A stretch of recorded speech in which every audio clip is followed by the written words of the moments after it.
let's talk about what is likely our most valuable asset as humans. It's an asset we can't make more of, we can't buy it, and we can't negotiate for it. And that's time. We're only given a specific amount of time, but it is the most equitable thing in this world because each person on this planet gets the same amount of hours in the day, the same amount of minutes, and the same amount of seconds to do things with. Yet so many of us don't understand time or how we use it or how it impacts us, at least fully. We don't typically examine where our minutes go each day, and because we don't, we lose more of them than we should. Evaluating our time is probably far more important than we want to admit, because it's the one thing that once you use, it's gone. In any given year, we will all have the same amount of time, right? How we spend it may be different, but we're all given the same amount of time, and that 1 year is equivalent to 12 months. It's also equivalent to 365 days.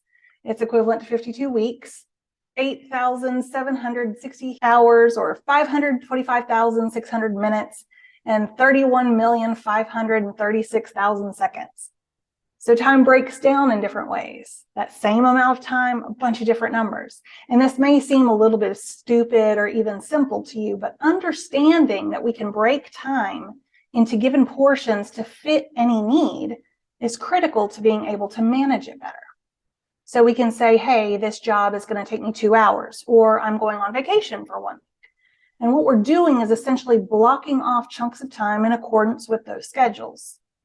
Still, the most important thing is not how time is broken up, it's how we're spending it.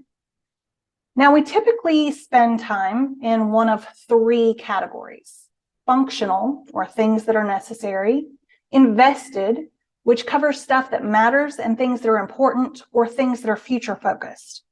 And then you have wasted time, which all of us are guilty of, but these are things that don't matter. They're not necessary, they're not moving you forward, they're not really holding you back, they're just kind of spent. When we break them down, we can see a bit better where our time is spent.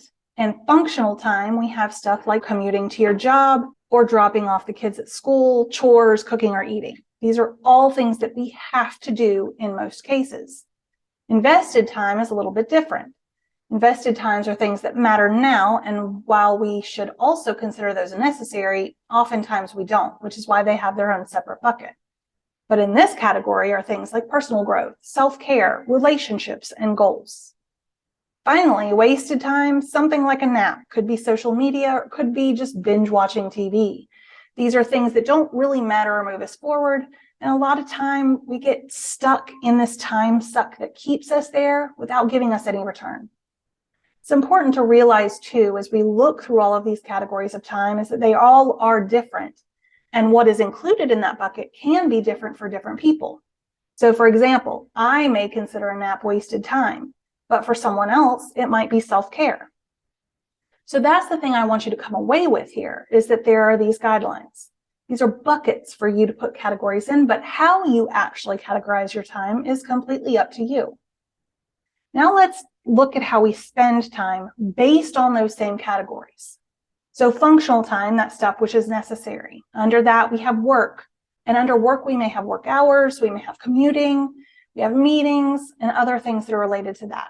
If you work through lunch, you may consider that functional time. Sleep is also functional. Everyone has to do it. Now, how long you do it is completely up to you, but everyone has to sleep. That's a functional element of being human. The other part of functional time is utility time. This is stuff that has to get done, but it doesn't quite fit into any other category. Stuff like chores or bills, making and eating meals, hygiene, taking care of yourself. So this is stuff that you kind of really have to do, but it doesn't quite fit in invested time. It is more functional. It is set up to help you get through the day-to-day. Now, over in invested time, we have an entirely different category structure with 3 different areas: relationships, goals, and self-care. Now, relationships can be with friends, they can be with your family, your partner, or your kids. It could include a date night, or it could be going to a kid's recital, or connecting with someone new over coffee. Essentially, these are things that are building the relationships in your life, but they aren't necessarily just one-on-one time. Now, goals. In this situation, goals are future-focused, a bit like I want my life to look like X. And so in order to do that, I need to do A, B, C. So those things, not the large goal itself, but the things that build up to it, that actually create the movement within the goal, are also considered invested time because you are invested in getting that goal accomplished for whatever reason that it matters. The other part of this is growth, personal growth. This could be stuff like reading a business book or simply adding a workout routine. And finally, we have self-care, which we've covered before, but now we're looking at actually making time for it. Don't just throw it by the sidelines. Make sure you're taking time or making time for self-care in one way or another. Like we discussed, that could look a million different ways for different people, but it's essentially an investment in yourself, your health, and your well-being. Now, I want to explore a thing called the time crunch. So the time crunch is what I call the quick loss of time. And that sounds really bad, but the reality is that because we all have really limited time, we really have to evaluate the time we have and where we're spending it. So let's look at an example using a standard week as the basis. Now, all of us are given 168 hours a week. In a week, so in this week, you're probably going to spend about 45 hours at work. Now, whether that's work plus lunch or work plus your commute, you're spending 45 to 50 hours in a work sequence, right? In addition to that, you're probably getting around 49 hours of sleep now, and that's just based on the average amount of time that most people sleep, about 7 hours a night. Then let's estimate about 32 hours of utility work. Again, that's the functional work in that utility column. That may be meals, preparing, eating. That's 7 hygiene hours. And that's everything from going to the bathroom to taking a shower, getting your hair cut. So there's all these different things, but let's say 3 hours are spent in exercise and another 7 in chores. So we've got about 32 hours of utility time. Now, there are many of us that spend far more utility time than this. But if we're just talking this scenario for 45 hours of work, 49 hours of sleep, and 32 hours of utility, these are the most basic, I'm alive and functioning hours being used. So in this scenario, you're spending about 126 hours already. And that means 75% of your time is already accounted for in just the most basic fundamentals of living. The worst part about this is that if 75% of your time is accounted for in this basic living scenario, what that also means is that that 75% of your time is being spent with no investment. There's no payoff coming because you've done this. This is functional living. This is getting up, getting dressed, taking a shower, going to work, and eating. There's nothing future forward. There's nothing put into making yourself better or building those relationships or achieving goals. It's living. So this becomes the challenge in that the living part of our lives are relegated to only about 25% of our time at best. Only a quarter of our time is left to take care of ourselves, to build relationships and reach our goals. And that's sad, but it's also a good motivator in that it shows us what wasting time really does. What do you have left behind? If all that you have left behind is the fact that you lived, have you lived? So once you know how to categorize your time and how to evaluate how you spend time, what we want to do is figure out how to manage your time so that you're spending it really effectively. That means getting the things done that you want to get done, not just existing. The question then becomes, what do you want your days to look like? We know that we have to pay the bills. We know that we have to sleep. We know that we have to eat. And in order to eat, we have to make the food. But what else is there that you want to do more of? And what do you want to do less of? Remember back in Purpose where we talked about the things that energize you and the things that drain you? This is your chance to fill that remaining 25% of your life with those things that make you happy and excite you, to fill your life with purpose and meaning and happiness. In the end, that's what this is all about, how to make time work for you rather than just letting the clock run out. And there are a few ways to do this. One is by creating routines, which eliminates the time spent on making decisions or on hemming and hawing over what we should do and helps streamline your day, which in turn saves you more time. And for anyone who has ever had a 20-minute debate over what's for dinner, you know how this ends up. Remember those habits we talked about earlier? One of the best ways to set good habits is to incorporate them into a larger routine. Once you start packaging things up, time becomes really manageable, and you're able to streamline your entire day because you've already done the work of making decisions and plans. The second thing, or the second way to make time work for you, is to make your goals clear, right? So how many of us have had goals that we really wanted to do? We really wanted to accomplish them. The only way to do that is by making space in your life to accomplish them, and by keeping them visible so that space continues to show up. And I say show up as if it magically appears. It doesn't. You or I have to make intentional and conscious space for those goals to be met.